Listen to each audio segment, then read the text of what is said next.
মনোযোগ আছে কিনা আমি জানি না আপনাদের। মহান আল্লাহ জানিয়েছেন ওমা খালাকতুল জিন্না ওয়াল ইনসা ইল্লা লিয়াবুদুন। মহান আল্লাহ জানিয়েছেন আমি মানব আর দানব, মানুষ আর জিন, এই দুটি জাতিকে সৃষ্টি করেছি শুধুমাত্র আমার ইবাদতের জন্য। আর একটু মন খুলে বলেন, আরো আওয়াজ দিয়ে বলেন, এই দুটি জাতকে সৃষ্টি করেছেন কিসের জন্য? এই পর্যন্ত আপনারা শুনেছেন, ওর পরে আরেকটু আছে, মানে ওই আয়াত ওখানে শেষ, ওর পরের আয়াত ওর সাথে রিলেটেড, ওর সাথে রিলেটেড, ওর সাথে সম্পর্কিত, ওর সাথে সম্পর্কযুক্ত। পরের আয়াত না শুনলে আপনি সূরা জারিয়াতের 56 নম্বর আয়াত বুঝবেন না। চলুন কি বলতেছেন দেখে নেওয়া যাক। আল্লাহ এই আয়াতে আল্লাহ পাকের পরই বলছেন মা উরিদু মিনহুম মির রিজকিন। মহান আল্লাহ জানিয়েছেন মা উরিদু মিনহুম মির রিজকি ওয়া মা উরিদু মির রিজকি ওয়া মা উরিদু আইয়ুতইমুন। পড়ুন আল্লাহু আকবার। আগেরটা ভুলে গেলে হবে না। বলতেছেন আল্লাহ 56 নম্বর আয়াতে বলছেন আমি মানুষ আর জিনকে সৃষ্টি করেছি কেবল আমার ইবাদতের জন্য।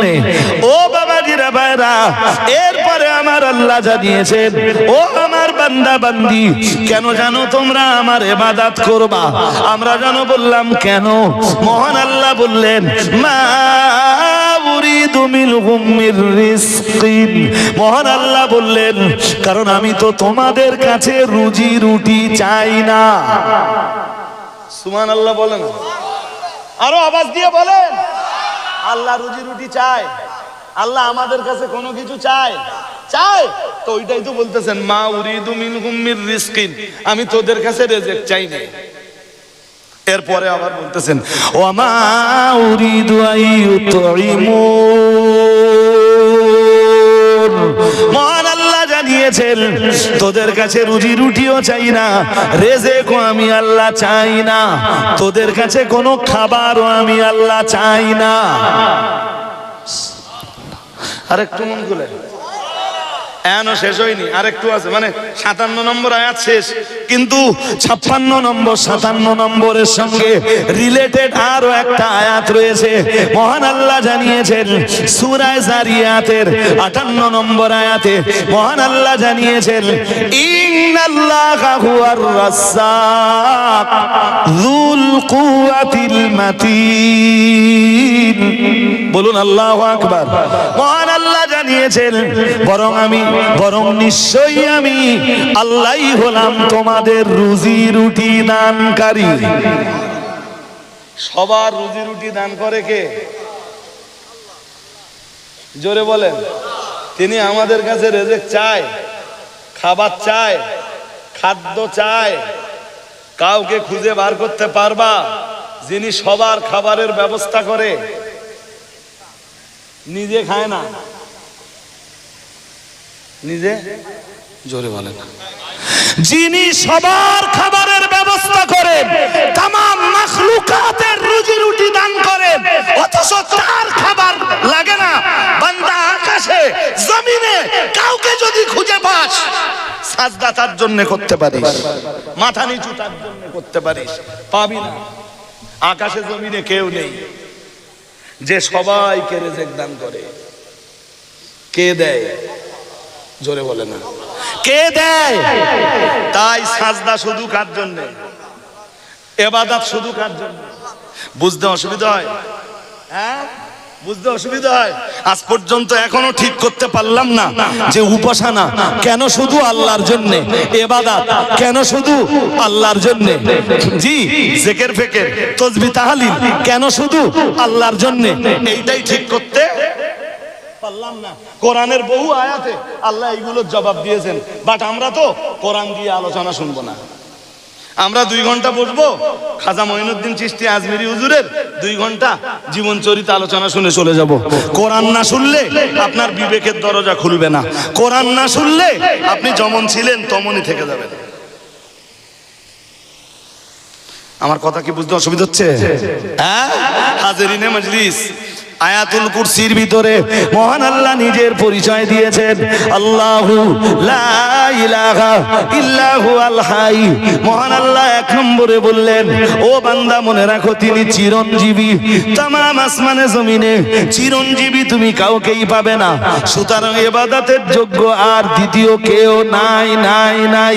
ও বাবাজিরা ভাইরা, এরপরে আমার আল্লাহ আবার জানিয়েছেন আল কাইয়ুম।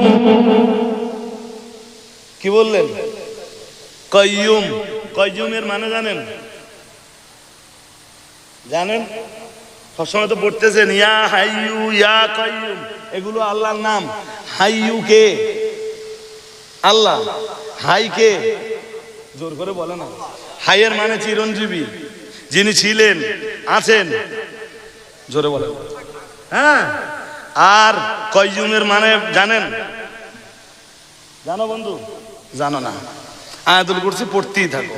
আর এই আয়াতুল কুরসির তাফসীর করার, আয়াতুল কুরসির ব্যাখ্যা করার মতো মানুষ আমাদের দেশে অনেক আছে, অনেক আছে হাক্কানি রব্বানি আলেমরা।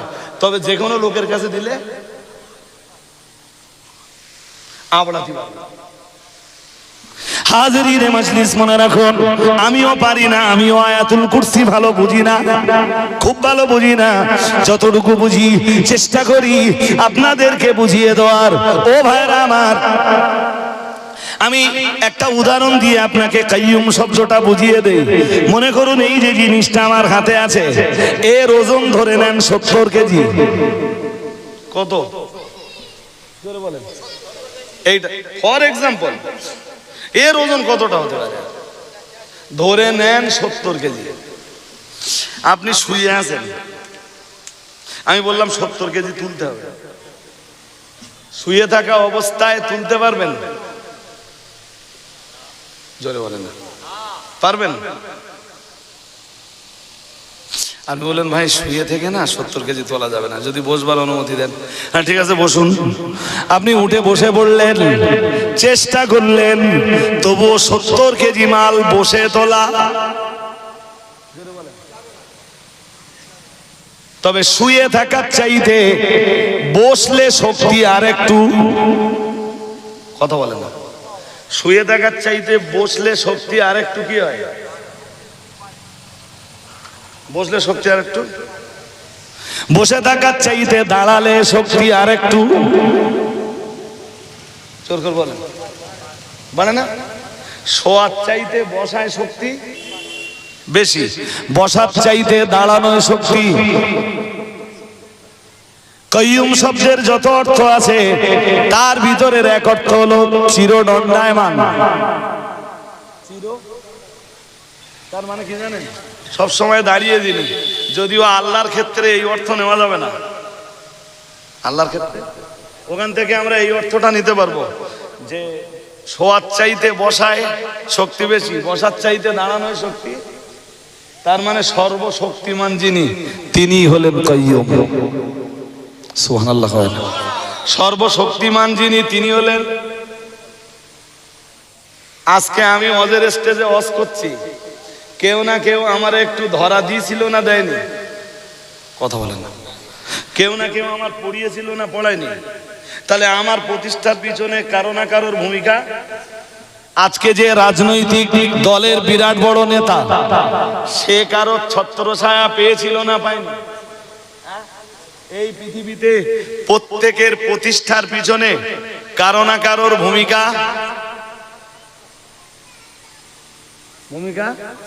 এই জন্য আমরা কেউ কাইয়ুম না, আমরা কেউ। আরে আপনি কি করেন? তাহলে আমি কোটিপতি, ব্যবসা করি। আপনার ব্যবসার ওই জায়গায় পৌঁছানোর পিছনে কারো না কারোর ভূমিকা আছে।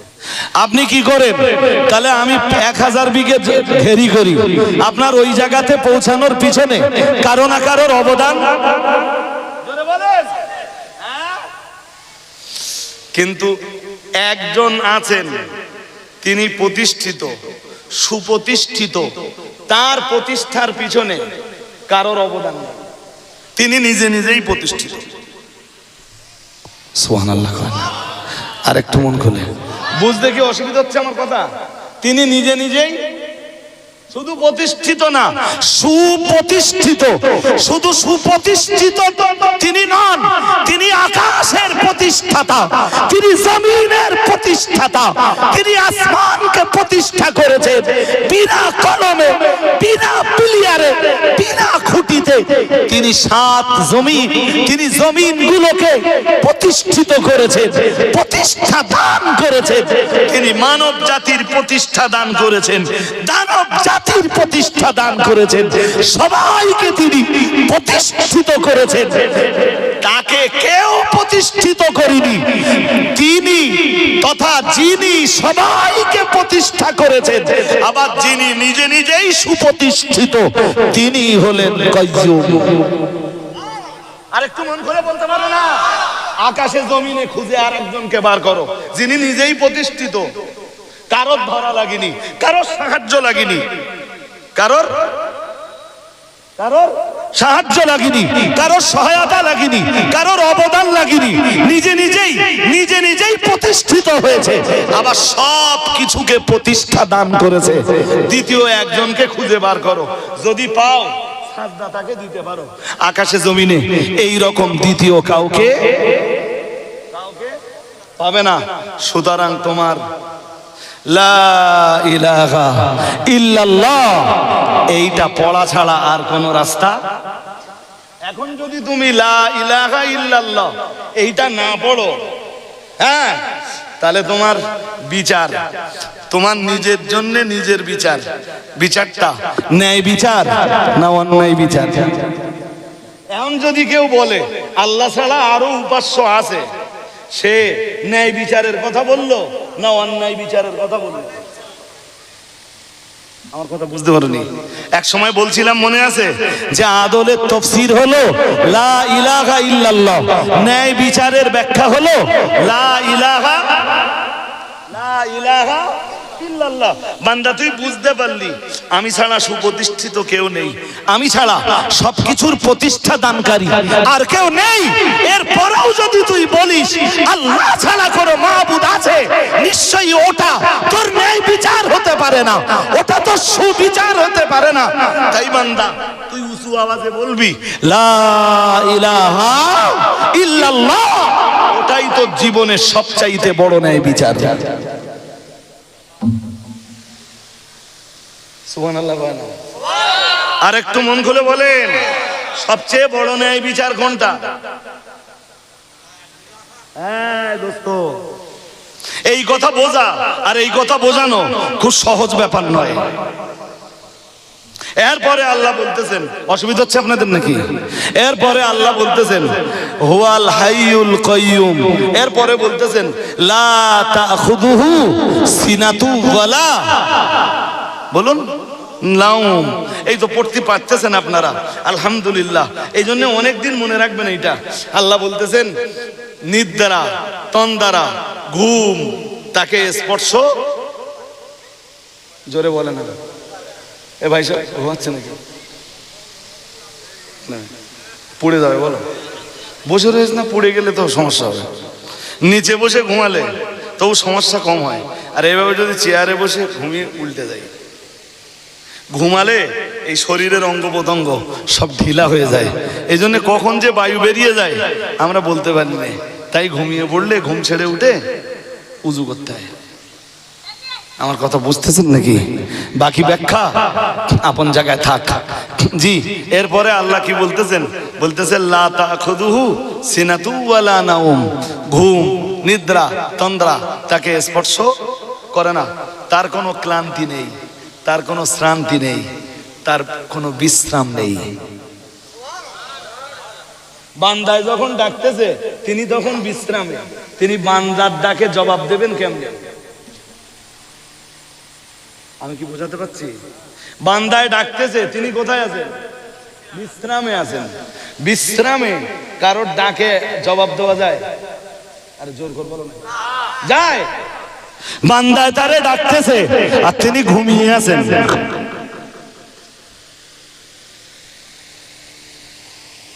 তিনি জবাব দিতে পারবেন? জোর করে বলেন। বান্দায় তারে ডাকতেছেন, তিনি খানা পিনা করতেছেন।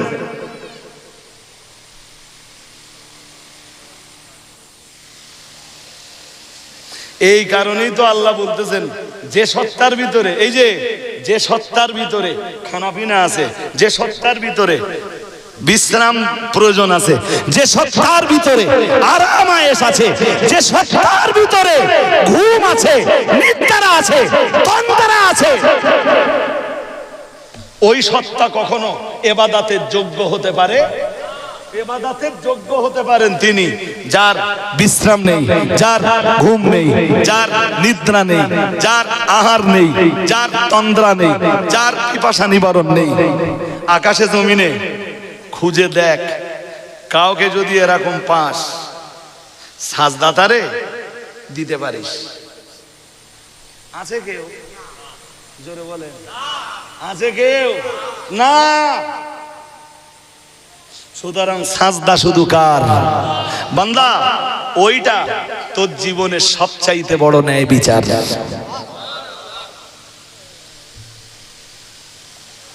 মোটামুটি বোঝা গেল না? যাই না বাড়ি যাওয়ার পরে এসছিলেন, খুব ভালো বোঝাতে পারেন।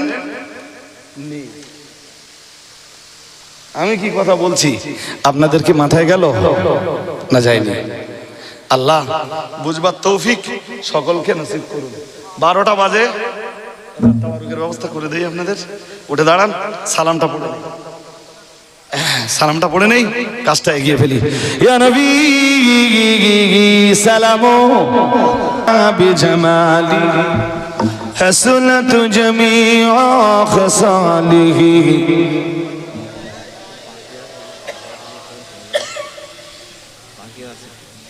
টাইম ওভার হয়ে গেল না, এমনি 10 মিনিট কেটে যাবে। আমি তো 12টা 4-5 হয়ে গেছে, আমার টাইম 10টা থেকে 12টা। ওরা 10 মিনিট 15 মিনিটের আবেদন আমার কাছে করতেই পারে, অধিকার থাকে, কিন্তু আধ ঘন্টার রিকোয়েস্ট অনেক কঠিন। এই আমি যেভাবে কথা বলি ভাই, 2 ঘন্টা কথা বলতে অনেক কষ্ট হয়। জি, আজকে যতটা পারলাম দিলাম, আপনারা নিলেন, আলহামদুলিল্লাহ। মুসা আলাইহিস সালাম একবার আল্লাহকে জিজ্ঞেস করেছিলেন, বলেছিলেন আল্লাহ আপনি ঘুমান না? ওই অংশের ব্যাখ্যায় লেখা আছে। কোন অংশের? লা তাখুযুহু সিনাতু ওয়ালা নাওম। ওই অংশের ব্যাখ্যায় লেখা আছে মুসা নবী জিজ্ঞেস করেছিলেন আল্লাহ আপনি ঘুমান না? আল্লাহ বললেন মুসা এর জবাব নেবে? আমার দিকে বললেন, এই মুসা এর জবাব নেবে? মুসা আলাইহিস সালাম বললেন নেব। জবাব যদি দিতে হয়, জবাব আজকে দেব না। তুমি একটা কাঁচের পাত্র নিয়ে নেক্সট ডেতে, আগামী দিনে যখন তুর পাহাড়ে আসবে, একটা কাঁচের পাত্র নিয়ে আসবা। শুনছেন নাকি? আমার দিকে মন দেন। কিসের পাত্র নিয়ে আসবা? বলুন বলুন। একটা কাঁচের পাত্র নিয়ে আসবা, আর কাঁচের পাত্রটা এনে তোমার হাতে রেখে দেবে। শুনছেন? হাত গ্লাস, কাঁচের পাত্র বা গ্লাসটা কোথাও রাখতে পারবে না, ততক্ষণ দাঁড়িয়ে থাকবে যতক্ষণ আমি তোমার না ডাক দেব। ততক্ষণ দাঁড়িয়ে থাকবে যতক্ষণ আমি তোমায় বলেন ডাক না দিব। মুসা আলাইহিস সালাম গ্লাস একটা নিয়ে দাঁড়িয়ে আছে, ডাক দেয় না। রাত হয়ে গেছে, রাত ধরুন 8টা 9টা 10টা 11টা 12টা। এবার তো গভীর রাতের ভিতরে ঢুকে যাচ্ছেন মুসা নবী। এমনি কোনো ভয় নেই, নবীদের আবার কিসের ভয়? বাট আল্লাহর নির্দেশ, বসা যাবে, শোয়া যাবে, গ্লাস কোথাও রাখা যাবে। রাত গভীর হয়ে গেল, গভীর রাত চলে এলো, সবাই যখন ঘুমিয়ে পড়ল, চতুর্দিক নিস্তব্ধ হয়ে গেল, চতুর্দিকে স্তব্ধ হয়ে গেল। ও বাবাজিরা ভাইরা, ঠিক ওই সময় হযরত নবী মুসা আলাইহিস সালামের চোখে আস্তে আস্তে নিদ্রা চলে এলো। রাত ভারী হলে কি হয়? তাতে এক জায়গায় কি দাঁড়িয়ে, এক জায়গায় একজন মানুষ কতক্ষণ দাঁড়াতে পারে? মুসা নবী দাঁড়িয়ে আছেন, ক্লান্ত হয়ে যাচ্ছে। রাত গভীর হয়ে গেল, ও বাবাজিরা ভাইরা, মুসা আলাইহিস সালামের চোখে নিদ্রা চলে এলো। আল্লাহর নবী মুসা আলাইহিস সালামের চোখে তন্দ্রা চলে এলো। ও বাবাজিরা ভাইরা, হযরত নবী মুসা আলাইহিস সালাম নিদ্রামগ্ন হয়ে গেলেন। কেউ যখন ঘুমিয়ে যায়, তন্দ্রাচ্ছন্ন হয়ে যায়, নিদ্রামগ্ন হয়ে যায়, তার শরীরের তামাম অঙ্গ প্রত্যঙ্গ তখন ঢিলা হয়ে যায়। আমার আল্লাহ চোখের সঙ্গে তামাম দেহের অঙ্গ প্রত্যঙ্গের একটা তার লাগিয়ে দিয়ে রেখেছেন। আর একটু মন খুলে বলো, চোখের সাথে কি লাগিয়ে দিয়ে রেখেছেন? চোখ ঘুমালে সব ঘুমায়। চোখ ঘুমালে চোখ যা দেখে ও গোটা দেহে সাপ্লাই দেয়।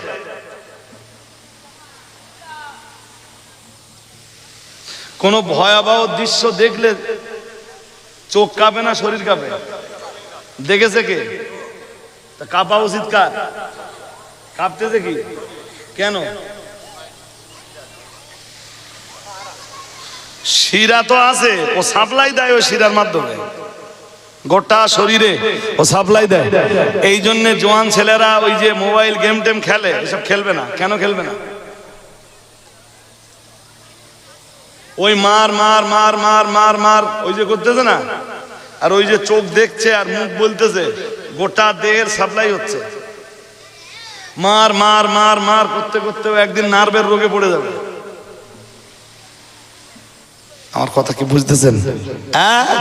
রাত গভীর হয়ে গেল, হযরত নবী মুসা আলাইহিস সালাম, ও বাবাজিরা ভাইরা, হযরত নবী মুসা আলাইহিস সালাম নিদ্রামগ্ন হয়ে গেলেন।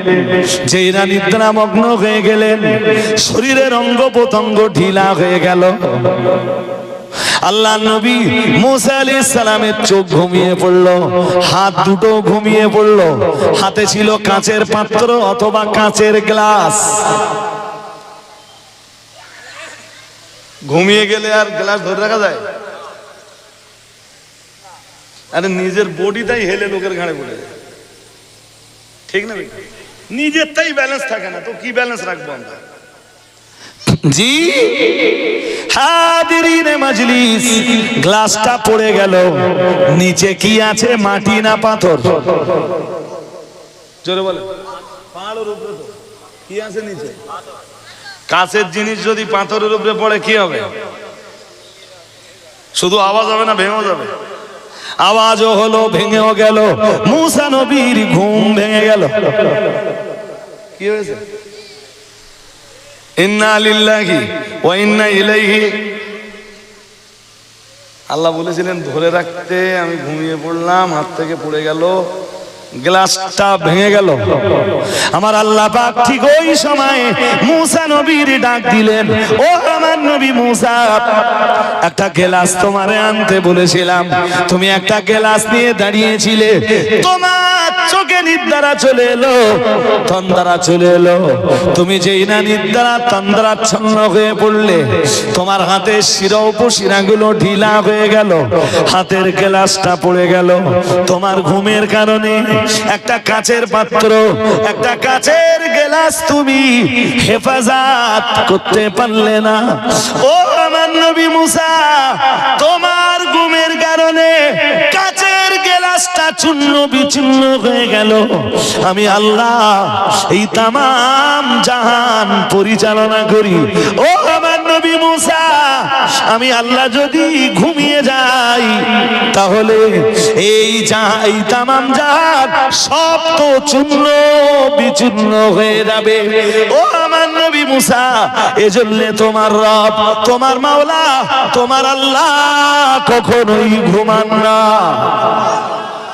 আর একটু মন খুলে বুঝতে অসুবিধা হচ্ছে, এজন্য বলো লা ইলাহা ইল্লাল্লাহ।